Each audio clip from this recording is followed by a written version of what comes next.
Hello friends, आज मैं बात करूंगी नोजिया वोमिटिंग की कैंसर पेशेंट में पैलिएटिव केयर में। तो नोजिया वोमिटिंग एक कॉमन सिम्टम है जो ज़्यादातर बहुत कॉमन है, सभी पेशेंट्स में होता है। ये कैंसर से भी हो सकता है या फिर कैंसर के लिए जो हम ट्रीटमेंट पेशेंट लेता है उससे भी हो सकता है। कोई कैंसर अगर पेशेंट को ब्रेन ट्यूमर है, जीआई ट्रैक्ट ट्यूमर है, मतलब गैस्ट्रोइंटेस्टाइनल ट्रैक्ट का ट्यूमर है, उसके प्रेशर से या इंटरक्रेनियल प्रेशर बढ़ने से पेशेंट को वोमिटिंग हो सकती है।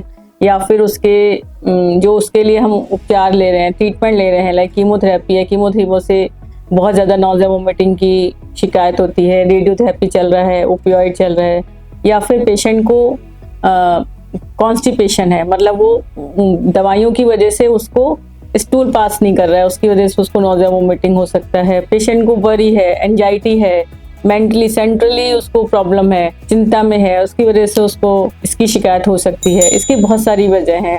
अगर हम इसके ट्रीटमेंट के पार्ट पर आते हैं तो it depends upon individual patient. We can't give same drug to the all patient. सारे मरीजों को हम एक सी दवा नहीं दे सकते। इसके लिए हमें इस मरीजों को डिफरेंट मरीज के डिफरेंट कारण होते हैं। जैसे अगर पेशेंट को इंट्राक्रेनियल रीजन है, सपोज उसका प्रेशर बढ़ने की वजह से, उसको इंट्राक्रेनियल प्रेशर बढ़ने की वजह से वोमिटिंग होता है, तो हम उसको स्टेरॉइड देंगे। उसको कैंसर की वजह से, कैंसर ट्यूमर अगर जीआई ट्रैक्ट में है, उसकी वजह से, अगर उसकी रुकावट की वजह से उसको नोजिया वोमिटिंग हो रहा है, तो हम कुछ दूसरी अलग तरह की दवाइयाँ देंगे। उसको ओपियोइड मतलब दर्द की दवाइयों की वजह से अगर उसको उल्टी की शिकायत है तो हम उसको कुछ अलग तरह की दवाई देंगे।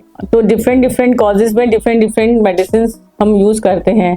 मेनली अगर पेशेंट को बहुत ज़्यादा एंजाइटी है तो उसको हम ट्रैंक्विलाइजर, सेडेशन दे सकते हैं। पेशेंट अगर कभी भी पेशेंट को लगता है कि वो डिहाइड्रेटेड हो रहा है, उसके शरीर में पानी की कमी हो रही है, उसको चक्कर आ रहे हैं, यूरिन पीला आ रहा है, तो उसको उसी टाइम तुरंत उसको हॉस्पिटल में जाकर अपने प्राइमरी कंसल्टेंट से, अपने प्राइमरी फिजिशियन से कांटेक्ट करना है। तब उसको हो सकता है कि उसको पेशेंट में पानी की कमी हो रही है, उसको आईवी इन्फ्यूजन या आईवी फ्लूइड देना पड़ सकता है। कभी भी आपको ये सब सिम्टम हो या इस तरह की परेशानी हो तो आप हमारे डिपार्टमेंट में कांटेक्ट कर सकते हैं।